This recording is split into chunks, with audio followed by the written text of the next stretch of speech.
Right. CM నివాసంలో AICC incharge Meenakshi Natarajan, PCC అధ్యక్షుడు మహేష్ కుమార్ గౌడ్ సహా సీనియర్ నేతలు భేటీ అయ్యారు. జూబ్లీహిల్స్ సీఎం నివాసంలో ఈ భేటీ కొనసాగుతుంది. సాయంత్రం 5 గంటలకు జరిగే పీఏసీలో చర్చించే ఎజెండాపై ఈ సమావేశంలో చర్చిస్తున్నట్లు తెలుస్తుంది. సీఎంతో భేటీలో డిప్యూటీ సీఎం భట్టి విక్రమార్క, మంత్రులు ఉత్తమ్, శ్రీధర్ బాబులు తదితరులు ఉన్నారు.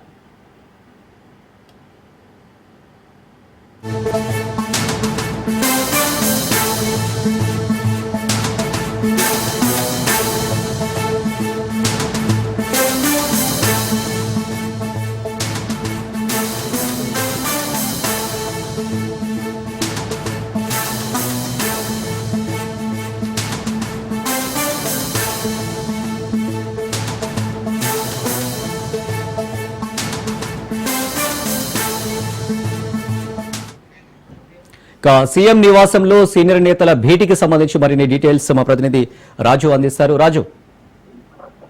రైట్ అనిల్, ఇవాళ పిఎస్సీ సమావేశం గాంధీ భవన్ లో సాయంత్రం 5 గంటలకు ఉంది. అయితే ఈ నేపథ్యంలో కూడా అంతకు ముందుగానే సీఎం రేవంత్ రెడ్డి నివాసంలో కాంగ్రెస్ పార్టీ కీలక నేతలు భేటీ కావడం కూడా హాట్ టాపిక్ గా మారింది. ఈ యొక్క సమావేశంలో పిసిసి చీఫ్ మహేష్ కుమార్ గౌడ్ తో పాటు పార్టీ వ్యవహారాల ఇన్ఛార్జ్ గా ఉన్నటువంటి మీనాక్షి నటరాజన్, డిప్యూటీ సీఎం భట్టి విక్రమార్క, మంత్రులు శ్రీధర్ బాబు, ఉత్తమ్ కుమార్ రెడ్డిలు కూడా ఈ యొక్క భేటీలో పాల్గొన్నారు. ప్రధానంగా పార్టీ పదవులు నామినేటెడ్ పోస్ట్ భర్తీకి సంబంధించి చర్చ జరుగుతున్నట్లు సమాచారం అంతా ఉంది. పిఏసీ సమావేశంలో చర్చించాల్సినటువంటి ముఖ్యమైనటువంటి ఎజెండా ఏదైతే ఉందో, అయితే ప్రధానంగా స్థానిక సంస్థల ఎన్నికల నిర్వహణ, వాటితో పాటు కానీ బీసీ రిజర్వేషన్ అంశానికి సంబంధించి తీసుకోవాల్సినటువంటి నిర్ణయాల మీద కూడా ఇందులో చర్చ జరుగుతున్నట్టు తెలుస్తా ఉంది. అయితే వీటితో పాటుగానే ఇవాళ సాయంత్రం గాంధీ భవన్ లో జరగబోయేటటువంటి పిఏసీ అడ్వైజరీ కమిటీ ఉమ్మడి సమావేశంలో చర్చించాల్సినటువంటి కీలక అంశాలు, అందులో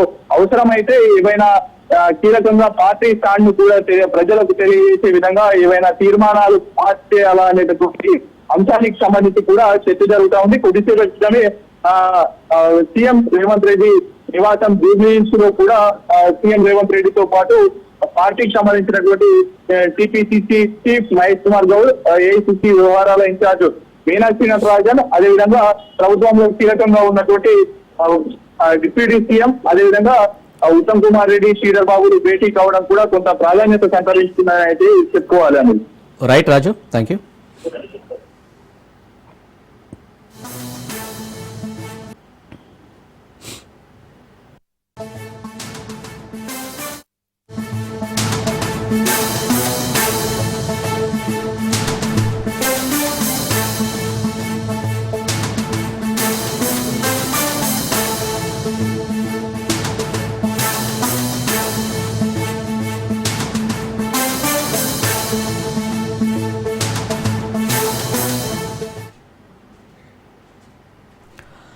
సహస్ర హత్య కేసులో నేడు రీకన్స్ట్రక్షన్ చేయనున్నారు పోలీసులు. కాసేపట్లో బాలనగర్ డీసీపీ హత్య కేసు వివరాలు వెల్లడించనున్నారు. కూకట్పల్లి బాలిక మర్డర్ కేసును పోలీసులు ఛేదించారు. 10వ తరగతి బాలుడు హత్య చేసినట్లు గుర్తించారు. నిందితుడిని పోలీసులు అదుపులోకి తీసుకున్నారు. బాలిక ఇంటి పక్కన ఉంటున్న బాలుడు దొంగతనం చేసేందుకు వెళ్లి హత్య చేసినట్లు నిర్ధారించారు.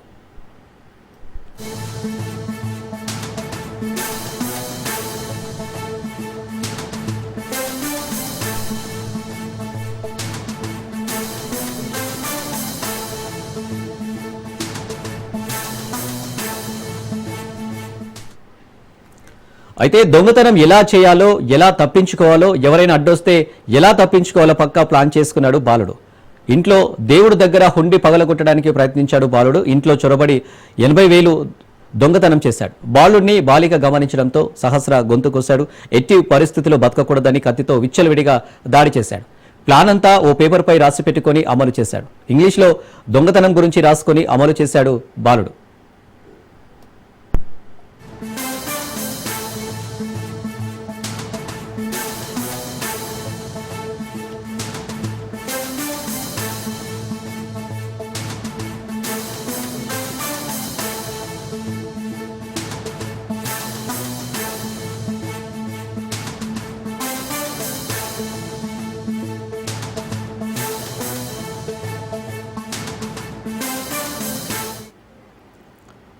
రెడ్డిగా దీనికి సంబంధించి మరిన్ని డీటెయిల్స్ మా ప్రతినిధి రత్న అందిస్తారు. రత్న, కాసేపట్లో బాలనగర్ డీసీపీ హత్య కేసు వివరాలు కూడా వెల్లడించనున్నట్టు కూడా తెలుస్తుంది. దీనికి సంబంధించి డీటెయిల్స్ ఏంటి? ఎటకేలకు కుకట్పల్లి సహస్ర మర్డర్ మిస్టరీని కుకట్పల్లి పోలీసులు ఛేదించారు. ఇందులో నిందితుడు ఇంటి పక్కనే ఉన్నటువంటి 10వ తరగతి చదువుతున్న మైనర్ గా ఐడెంటిఫై చేయడం జరిగింది. ఇక పూర్తి వివరాలను మరికొద్ది సేపట్లోనే సైబరాబాద్ సిపి అవినాష్ మోహన్ సి మీడియాకు వెల్లడించబోతున్నారు. అయితే ప్రాథమికంగా ఇప్పటివరకు మనకు అందినటువంటి సమాచారాన్ని బట్టి తను 10వ తరగతి అబ్బాయి సహస్ర వాళ్ళ ఇంట్లో డబ్బులు ఉన్నటువంటి హుండీని దొంగలించడం, అలాగే అక్కడ ఉన్నటువంటి ఖరీదైన క్రికెట్ బ్యాట్ ను దొంగలించాలన్న ఉద్దేశంతో ఇంట్లోకి వెళ్లి 18వ తారీఖున ఆ లోపల ఎవరూ లేదనుకుని వెళ్ళిన బాలుడికి ఒక్కసారిగా సహస్ర కనిపించడంతో ఆమె అడ్డు తొలగించుకునేందుకు ఆమెను అత్యంత కిరాతకంగా పొడిచి చంపడం జరిగింది. ఈ విషయాన్ని పోలీసులు పక్కనే ఉన్నటువంటి ఎవరైతే సాఫ్ట్వేర్ ఉద్యోగి ఉందో వచ్చినటువంటి సమాచారం ద్వారా తెలుసుకున్నారు. అయితే తన యొక్క బిహేవియర్ కు సంబంధించి కూడా అనేక కీలక విషయాలు వెలుగులోకి వస్తున్నాయి. అనేక యూట్యూబ్ వీడియోలు చూడటం, మరోవైపున క్రైమ్ సీన్లు, వెబ్ సిరీస్ లు చూసి ఇందులో అతి కిరాతకంగా మనుషుల్ని చంపేందుకు కూడా వెనకాడకుండా ఒక సైకోపాథిక్ బిహేవియర్ ను కలిగి ఉండి ఈమె 10వ తరగతి చదువుతున్నటువంటి ఈ 14-15 సంవత్సరాల వయసులోనే తను ఈజీ మనీ సంపాదించుకోవాలన్నటువంటి చెడు ఆలోచన చేసి ఈ యొక్క దారుణానికి ఒడిగట్టినట్లు కూడా పోలీసులు గుర్తించారు. అయితే తను సహస్ర ఇంట్లో హత్యకు ఏదైతే దొంగతనానికి ప్లాన్ చేసినప్పుడు దొంగతనం చేసే విధానాన్ని కూడా ఒక లెటర్ రూపంలో రాసుకున్నాడు. అంటే కొన్ని రోజుల ముందుగానే దీన్ని ప్రిపేర్ చేసుకోవడం జరిగింది. అవుట్గా ఇంట్లోకి ఎలా వెళ్ళాలి, ఇంట్లోకి వెళ్ళిన తర్వాత డబ్బులు దొంగలించి రిటర్న్ అయ్యేటప్పుడు ఆనవాళ్లను తారుమారు చేస్తూ అవసరమైతే బ్లాస్టింగ్ కూడా చేసేలాగా గ్యాస్ కట్టర్లను కలిగించడం, అన్నిటికి సంబంధించి ఆ ఆయుధాలను తీసుకెళ్లి లోపల ఆ దొంగతనం చేయాలనేటువంటి పూర్తి ప్లాన్ కూడా చేసుకున్న తర్వాత అదే సమయంలో ఇంట్లో ఎవరు లేరనుకోండి. వాస్తవానికి సహస్ర తండ్రి తను ల్యాబ్ టెక్నీషియన్ గా పనిచేస్తూ ఉంటాడు, తండ్రి మెకానిక్ గా పనిచేస్తూ ఉంటాడు, తల్లి ల్యాబ్ టెక్నీషియన్ గా పనిచేస్తూ ఉంటుంది. వాళ్ళు వాళ్ళ విధుల మీద బయటికి వెళ్ళేది చూసి ఈ దొంగతనం చేయాలని డిసైడ్ అయిన తర్వాత ఆ రోజు స్కూల్ కి వెళ్ళిపోయి సహస్ర అనుకున్నాడు, కానీ ఆమె స్పోర్ట్స్ ఉండటం వల్ల ఇంట్లోనే ఉండిపోయింది. ఈ రకంగా నిందితుడు ఒక్కసారిగా ఇంట్లోకి వెళ్ళినప్పుడు ఆమె కనిపించడంతో ఆమెను అత్యంత కిరాతకంగా హత్య చేశాడు 10వ తరగతి minor. Right Ratna, thank you.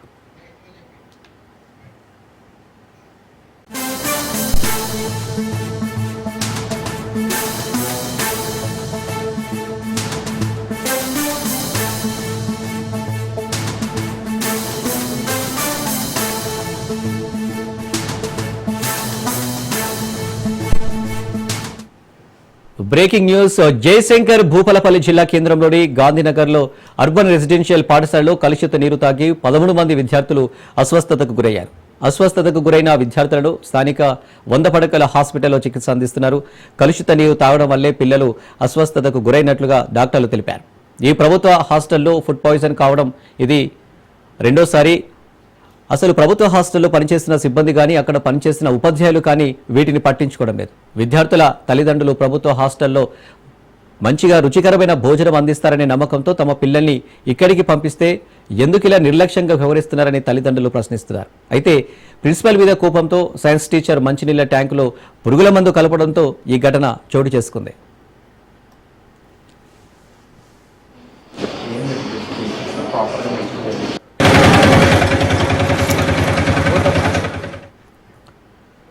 Bhupalpally జిల్లా కేంద్రంలోని గాంధీనగర్ అర్బన్ రెసిడెన్షియల్ పాఠశాలను సందర్శించిన భూపాలపల్లి ఎమ్మెల్యే గండ్ర సత్యనారాయణకు విద్యార్థులు విస్తుపోయే నిజాలు తెలిపారు.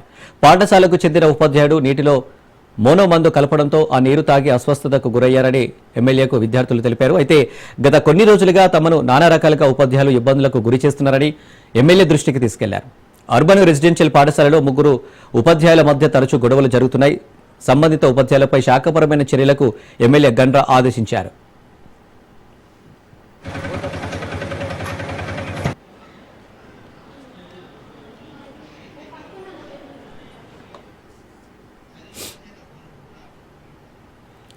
ఈ సందర్భంగా విద్యార్థులు మాట్లాడుతూ నిన్న ఉదయం నీటిలో సైన్స్ టీచర్ రాజేందర్ మోనో మందు కలిపాడని, అనంతరం అనుమానం రాకుండా దుప్పట్లపై చల్లాడని తెలిపారు. దుప్పట్లలో దాచిన మందు బాటిల్ తమకు దొరికిందని విద్యార్థులు తెలిపారు. ఈ విషయం ఎవరికైనా చెబితే కొడతానని హెచ్చరించారని, ఈ నేపథ్యంలో ఎవరికీ అనుమానం రాకుండా అస్వస్థతకు గురైన విద్యార్థులతోనే టీచర్ కూడా హాస్పిటల్లో చేరి చికిత్స పొందుతున్నాడని విద్యార్థులు తెలిపారు. ఇక ఈ ఘటనకు సంబంధించి మరిన్ని డీటెయిల్స్ మా ప్రతినిధి చంద్రశేఖర్ అందిస్తారు. చంద్రశేఖర్.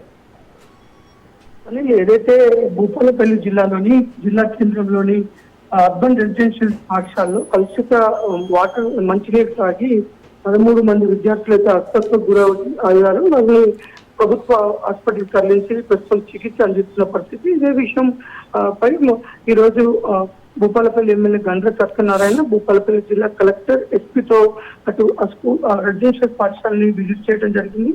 అక్కడ ఎందుకు ఈ విధంగా జరిగిందనే విచారణ చేయగా కొంత ఆసక్తికర విషయాలు అయితే బయటకు వచ్చాయని చెప్పుకోవచ్చు.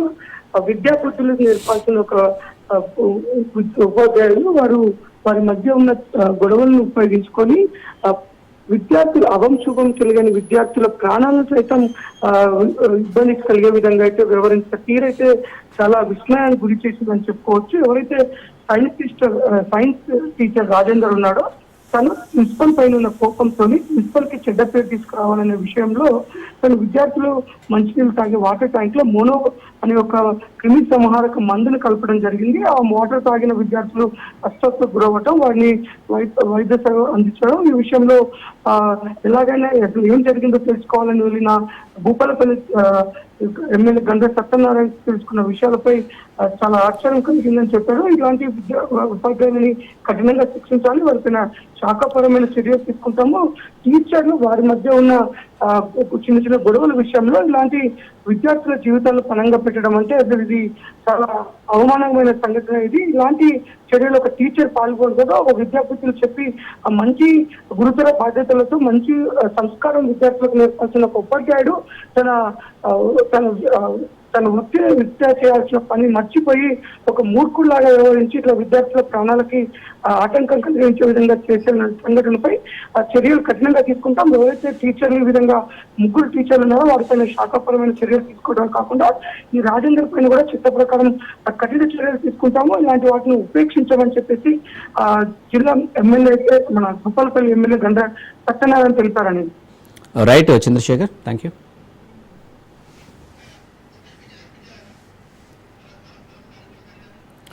చంద్రశేఖర్, మరి ఆ ఉపాధ్యాయులపై ఎలాంటి చర్యలు తీసుకుంటే బాగుంటుంది అంటున్నారు? అలాగే విద్యార్థుల కుటుంబ సభ్యులు ఏమైనా స్పందించారా?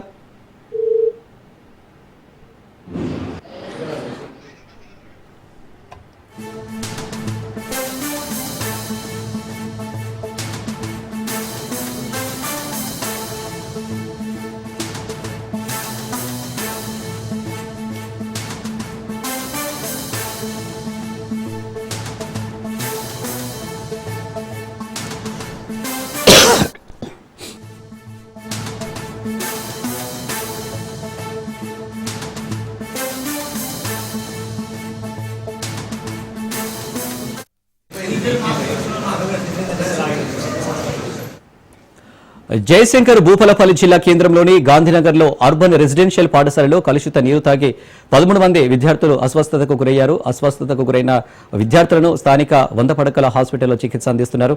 కలుషిత నీరు తాగడం వల్లే పిల్లలు అస్వస్థతకు గురైనట్లుగా డాక్టర్లు తెలిపారు. ఈ ప్రభుత్వ హాస్టల్లో ఫుడ్ పాయిజన్ కావడం ఇది రెండోసారి. అసలు ప్రభుత్వ హాస్టల్లో పనిచేస్తున్న సిబ్బంది కానీ అక్కడ పనిచేస్తున్న ఉపాధ్యాయులు కానీ వీటిని పట్టించుకోవడం లేదు. విద్యార్థుల తల్లిదండ్రులు ప్రభుత్వ హాస్టల్లో మంచిగా రుచికరమైన భోజనం అందిస్తారనే నమ్మకంతో తమ పిల్లల్ని ఇక్కడికి పంపిస్తే ఎందుకు ఇలా నిర్లక్ష్యంగా వ్యవహరిస్తున్నారని తల్లిదండ్రులు ప్రశ్నిస్తున్నారు. అయితే ప్రిన్సిపల్ మీద కోపంతో సైన్స్ టీచర్ మంచినీళ్ళ ట్యాంకులో పురుగుల మందు కలపడంతో ఈ ఘటన చోటు చేసుకుంది.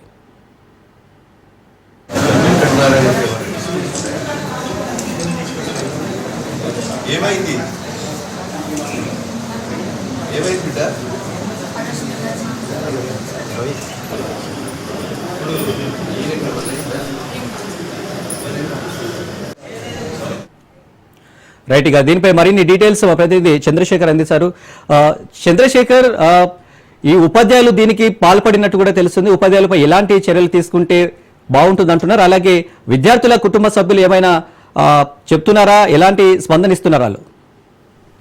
మనం చూసుకోవచ్చు, ఉపాధ్యాయులు అంటే ఒక దేవుడితో సమానంగా పూజిస్తారు, దేవుడితో సమానంగా గౌరవిస్తారు. ఒక మంచి విద్యా బుద్ధులు నేర్పాల్సిన ఉపాధ్యాయులు వారు పిల్లలకి మంచి విద్యతో పాటు మంచి సంస్కారము అన్ని నేర్పి వారిని మంచి పౌరులుగా తీర్చిదిద్దుతారని అంత సమాజం మొత్తం కూడా ఉపాధ్యాయులను ఎంతో గౌరవిస్తూ వారికి అనేక సందర్భాల్లో వారికి మనము కృతజ్ఞత కలిగి ఉంటాం. అలాంటి ఉపాధ్యాయులు ఒక చిన్న వారి స్వార్థం కోసం వారి మధ్యలో ఉన్న చిన్న చిన్న తగాదాలలో ఒకరిని బలి చేయడం కోసం ఒక వారి సిబ్బంది వారితో ఉన్న ఒక వ్యక్తి మీద ఉన్న కోపాన్ని తీసుకోవడం కోసం ఇంతమంది విద్యార్థుల జీవితాలని పణంగా పెట్టాలని ఆలోచన రావటం ఒక హేమమైన చర్య అని ఇటు విద్యార్థుల తల్లిదండ్రులు కూడా అంటున్నారు. ఎందుకంటే రెసిడెన్షియల్ స్కూల్లో వారు మా పిల్లలని ఎంతో మంచిగా చూసుకుంటారు, మాలాగా వారు తల్లిదండ్రులాగా చూసుకుంటారని వారి భవిష్యత్తుని వారి జీవితాలని టీచర్లను నమ్మి మేము రెసిడెన్షియల్ స్కూల్లో చేర్పిస్తే వాళ్ళు ఇలాంటి స్వార్థమైన వారి స్వార్థ పనుల కోసం మా పిల్లలు ప్రాణాలు తీయడానికి కూడా సిద్ధపడ్డారు. ఈ రాజేంద్ర అనే టీచర్ పైన హత్యం కేసు నమోదు చేయాలి. ఎందుకంటే కావాలనే వాంటెడ్లీ తను పురుగుల మందుని క్రిమిసంహారక మందుని వాటర్ ట్యాంక్ లో కలపడం జరిగింది. అది తాగిన పిల్లలు ప్రాణాలు కోల్పోయే అవకాశం ఉంది.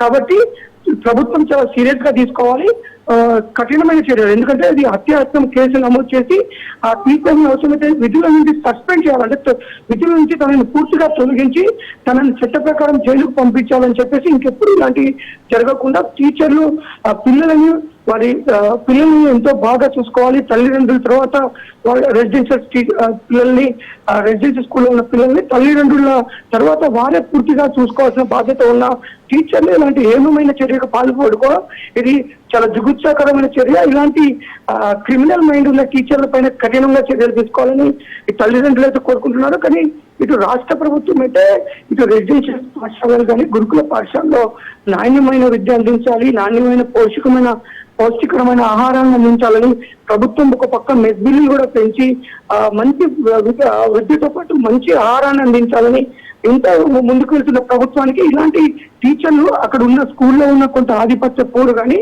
కొంత ఈ యొక్క వాటి మధ్యలో ఉన్న లావాదేవీల విషయంలో చిన్న చిన్న గొడవల వల్ల వాళ్ళు కూడుకోవడం అనేది చాలా ఏమమైన చర్య. ఇప్పటికైనా ప్రభుత్వం స్పందించి ఆ ముగ్గురు టీచర్ల పైన శాఖాపరమైన చర్యలు తీసుకోవాలి. ముఖ్యంగా ఈ సైన్స్ టీచర్ రాజేందర్ పైన హత్యాయత్నం కేసు నమోదు చేసి జైలుకు పంపించాలని తల్లిదండ్రులు అయితే డిమాండ్ చేస్తున్నారు అని. Right Chandrasekhar, thank you.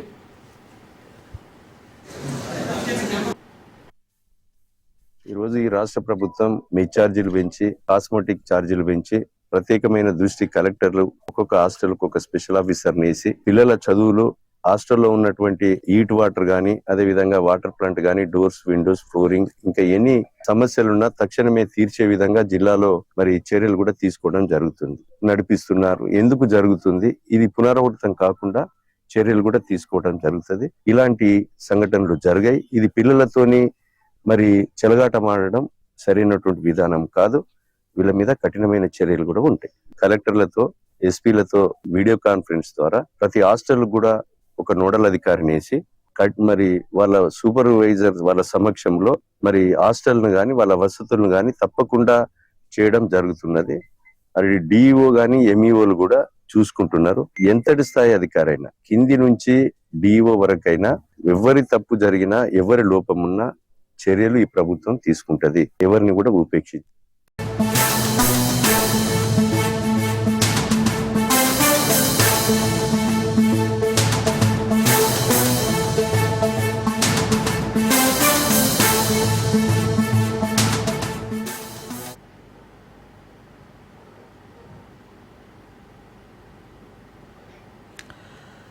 కరువు సీమగా పేరుగాంచిన కడప జిల్లాలో రైతుల పరిస్థితులు ఎంతగా దిగజారాయో ఈ దృశ్యాలను చూస్తే అర్థమవుతుంది. జిల్లాలోని పెండ్లిమర్రి మండలం మమ్ము సిద్దిపల్లెకు చెందిన బండి శేఖర్ రెడ్డి అనే రైతుకు దాదాపు 10 ఎకరాల పొలం ఉంది. 3 ఎకరాలలో చామంతి సాగు చేసిన రైతు చెట్లు కొంచెం పెరగడంతో వాటి మధ్యలో కలుపు మొక్కలు విపరీతంగా పెరిగాయి. వాటిని తొలగించడానికి కూలీల ఖర్చు ఎక్కువ అవుతుందని భావించి తన కుమారుడిని ఎద్దులకు బదులు కాడి కట్టి గుంటికతో కలుపు తొలగించే పనులు చేపట్టాడు. డిగ్రీ చదువుతున్న ప్రహ్లాద్ రెడ్డి ఇంటర్ చదివి మధ్యలో చదువు వదిలేసిన స్రవంతి ఇద్దరి సహాయంతో కలుపు మొక్కలు తొలగించాడు. పంట చేతికి వచ్చే సమయానికి గిట్టుబాటు ధర ఉంటుందో లేదోనని కూలీల ఖర్చులైనా తగ్గించాలని ఇలా చేశాడు. ఇప్పటికే చామంతి సాగుకు ఖర్చులు తడిసి బోపడైన తరుణంలో అదనపు ఖర్చు భారం మోయలేక ఈ విధానానికి పాల్పడ్డామని తండ్రి అయిన రైతు బండి శేఖర్ రెడ్డి వెల్లడించారు.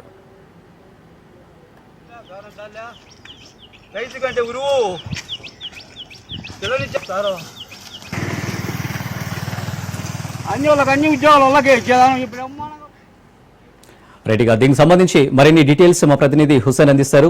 హుసేన్. Thank you Anil. కడప జిల్లాలో జరిగేటువంటి వ్యవసాయం ఏ విధంగా ఉందో ప్రస్తుతం మనం చూసినటువంటి దృశ్యాలు మనకు కళ్ళకు కట్టినట్టుగా కనిపిస్తుంటాయి.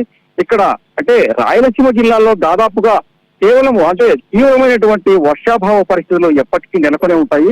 అలాంటి పరిస్థితుల్లో ఇక్కడ సేద్యం అంటే వ్యవసాయం చేయాలంటే చాలా కష్టానికి సంబంధించినటువంటి విషయము. అందుకు సంబంధించే ఇక్కడ ప్రతి పంట సాగు చేసిన తర్వాత అంటే లక్షలు వెచ్చించి పంట సాగు చేసిన తర్వాత దాని ఫలితము అనుభవించడం అనేది ఒక కలగానే మారిపోయేటువంటి పరిస్థితి. ఈ పరిస్థితుల్లో కడప జిల్లా పెళ్లిమరి మండలం మమ్ముసిద్దపల్లెకు చెందినటువంటి ఒక రైతు తన ఇద్దరు బిడ్డలతో అంటే చేతికి అంది వచ్చినటువంటి ఇద్దరు బిడ్డలతో కాడెద్దలు కాకుండా స్వయంగా ఒక బిడ్డ తర్వాత కుమారుడి సహాయంతో ఆ కాడి చేతబట్టి దిలించేటువంటి పరిస్థితి చాలా హృదయ విదారకమైన సంఘటనగా మనం చెప్పుకోవచ్చు. ఇలాంటి పరిస్థితుల్లో కడప జిల్లాలోనే కాదు రాయలసీమ జిల్లాలో ఎక్కడ చూసినా కూడా మనకు కనిపించేటువంటి అరుదైన దృశ్యాలు కాదు నిత్యం కనిపించేటువంటి విషయాలే. ఇందుకు సంబంధించినటువంటి మనం వివరాలకు ఒక్కసారి చూసుకుంటే కనుక పెళ్లిమరి మండలము మమ్మసిద్దిపల్లి గ్రామానికి చెందినటువంటి బండి శేఖర్ రెడ్డి అనేటువంటి ఒక రైతు తనకు సంబంధించి 10 ఎకరాల పొలం ఉంది. ఆ 10 ఎకరాల పొలాన్ని సాగు చేసుకున్నామంటే కనుక తగినటువంటి డబ్బులు లేక కేవలము 3 ఎకరాల్లో చేమంతి పంటను సాగు చేశారు. ఈ చేమంతి పంట ఇప్పుడిప్పుడే ఆ మొలక దశ నుంచి అంటే మొక్క దశ దాటుకుని పుష్పించేటటువంటి తరుణంలో మొత్తం 3 ఎకరాల్లో కూడా విపరీతమైనటువంటి కలుపు మొక్కలు పెరిగాయి. ఈ కలుపు నివారించడానికి ఆయన సరే కూలీలకు తగినటువంటి డబ్బు చెల్లించలేనటువంటి పరిస్థితి. అప్పటికే పంటను దాదాపుగా అప్పు తెచ్చి సాగు చేయడం జరిగింది. ఇలాంటి పరిస్థితుల్లో ఈ కలుపు మొక్కలను నివారించడానికి అటు పిచికారి మందులను పిచికారి చేసినా కూడా మళ్ళీ వస్తుందనేటువంటి ఉద్దేశంతో ఆ కలుపు మొక్కలను తొలగించడానికి కూలీలను పెడితే అదనపు ఖర్చు భారం అవుతుందనేటువంటి ఉద్దేశంతో తనకు సంబంధించినటువంటి ఇద్దరు అంటే డిగ్రీ చదువుతున్నటువంటి ప్రహ్లాద్ రెడ్డి అలాగే ఇంటర్ మధ్యలోనే చదివి ఆపేసినటువంటి శ్రవంతి అనే కూతురి సహాయంతో కాడెద్దులకు బదులుగా ఇద్దరిని కాడికి కట్టి ఆ పొలంలో ఉన్నటువంటి కలుపును తొలగించేటువంటి పరిస్థితి తీవ్రమైనటువంటి ఆవేదనతో పాటు దిగ్భ్రాంతికి గురి చేసేటువంటి అంశము. ఇలాంటి పరిస్థితుల్లో ప్రభుత్వాలు కానీ ఇంకా ఇక్కడ ఉన్నటువంటి ప్రజాప్రతినిధులు కానీ ఎవరైనటువంటి ఆదుకునేటువంటి పరిస్థితులు అయితే లేవు. కేవలము ఎన్నికల సమయంలో ఇలాంటి ఊరడించే మాటలు తప్పితే రైతాంగాన్ని ఎవరూ ఆదుకోలేనటువంటి పరిస్థితులు కూడా ఈ కడప జిల్లాలో దాపరిస్తాయని చెప్పుకోవచ్చు Anil. Right Hussain, thank you.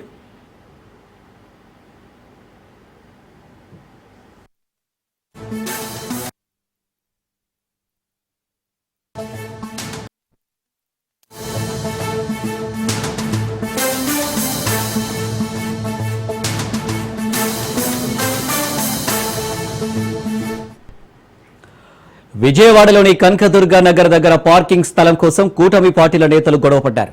ఇటీవల కనకదుర్గ నగర్ దగ్గర కొన్ని షాపులను నగరపాలక సంస్థ తొలగించింది. అంతకుముందు కనకదుర్గ నగర్ దగ్గర ఆటో స్టాండ్ ఉండేది. ఆటో స్టాండ్కి సంబంధించిన కొంతమంది ఆటో డ్రైవర్స్ బీజేపీ ఎన్టీఆర్ జిల్లా అధ్యక్షుడు అడ్డూరి శ్రీరామ్ దగ్గరికి వెళ్లి పార్కింగ్ స్థలం కోసం మొరపెట్టుకున్నారు. దీంతో రథం సెంటర్ దగ్గర ఉన్న ఖాళీ ప్రదేశంలో ఆటో స్టాండ్ ఏర్పాటు చేసుకోవాలని సూచించారు. దీంతో ఈ రోజు ఉదయం ఆటో కార్మికులంతా కలిసి ఆటో స్టాండ్ ఏర్పాటు చేసుకున్నారు.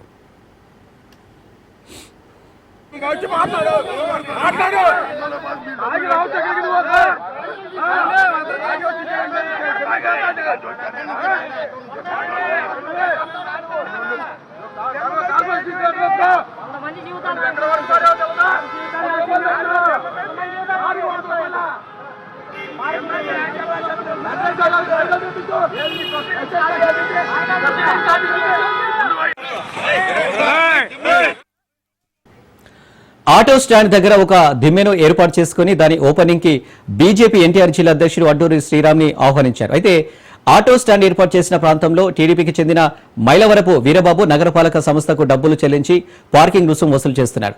ఆటోలో పార్కింగ్ ను వ్యతిరేకిస్తున్న వీరబాబు అడ్డూరి శ్రీరామును హద్దు దాటొద్దంటూ హెచ్చరించారు. ఇది మున్సిపాలిటీకి సంబంధించిన ప్రదేశమని, ఇందులో జోక్యం చేసుకోవద్దని చెప్పారు. అంతటితో ఆగకుండా ఆటో స్టాండ్ ఏర్పాటు చేసిన దిమ్మెను కూల్చేందుకు యత్నించారు. ఆటో స్టాండ్ దిమ్మె జోలికి రావద్దని మైలవరం వీరబాబును అల్లూరి శ్రీరామ్ హెచ్చరించారు. దీంతో ఒక్కసారిగా అక్కడ ఉద్రిక్తత వాతావరణం ఏర్పడింది. అయితే పోలీసుల రాకతో వివాదం సద్దుమణిగింది. ఇక దీనికి సంబంధించి మరిన్ని డీటెయిల్స్ మా ప్రతినిధి శ్రీనివాస్ అందిస్తారు. శ్రీనివాస్,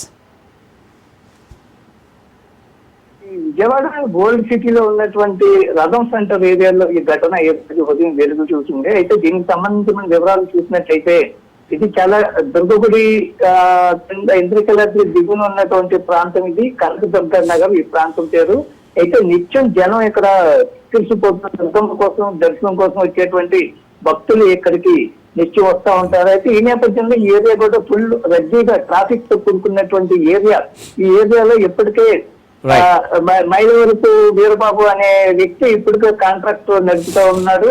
అయితే దీనికి ఉన్నటువంటి ఈ కనకదుర్గ నగర్ కార్నర్ లో ఉన్నటువంటి గతంలో కొన్నిటిని దుకాణాలు ఉంటే వాటన్నిటిని క్లీన్ చేసి ట్రాఫిక్ అంతరాయం కలుగుతున్నటువంటి నేపథ్యంలో ఇది ఏర్పాటు చేయడం జరిగింది. అయితే ఆటో స్టాండ్ ఇవ్వాలని కూడా గతంలో బీజేపీ నేతలు కోరడం జరిగింది. ప్రస్తుతానికి ఆటో స్టాండ్ ఏర్పాటు చేసుకునేందుకు బీజేపీ నేతలకు సానుకూలంగా ఉండటంతో ఈరోజు ఉదయం ఓపెనింగ్ కావాల్సి ఉండగా ఈ వీరబాబు అనే అర్థం రావడంతో బీజేపీ లీడర్స్ కి వాళ్ళకి మధ్య వాదోపవాదాలు జరిగాయి. అయితే వీళ్ళిద్దరూ కూడా ఈ బీజేపీ ఎన్టీఆర్ జిల్లా అధ్యక్షులు అడ్డూరి శ్రీరాంపై వీరబాబు అనే వ్యక్తి ఇద్దరు అంటే నెట్టుకోవడం జరిగింది. అక్కడ చాలా ఉద్రిక్త వాతావరణం నెలకొన్న సందర్భంలో పోలీసులకు సమాచారం రావడంతో పోలీసు స్థలానికి ఏది ఇద్దరిని కూడా ఇరు వర్గాలను కూడా చెదరగొట్టడం జరిగింది. ప్రస్తుతం అయితే ఎలాంటి ఉద్రిక్త వాతావరణం లేదు. మొత్తం టోటల్ గా క్లియర్ గా తెలుస్తా ఉంది. ప్రస్తుతం అయితే రైట్ శ్రీనివాస్, థ్యాంక్ యూ.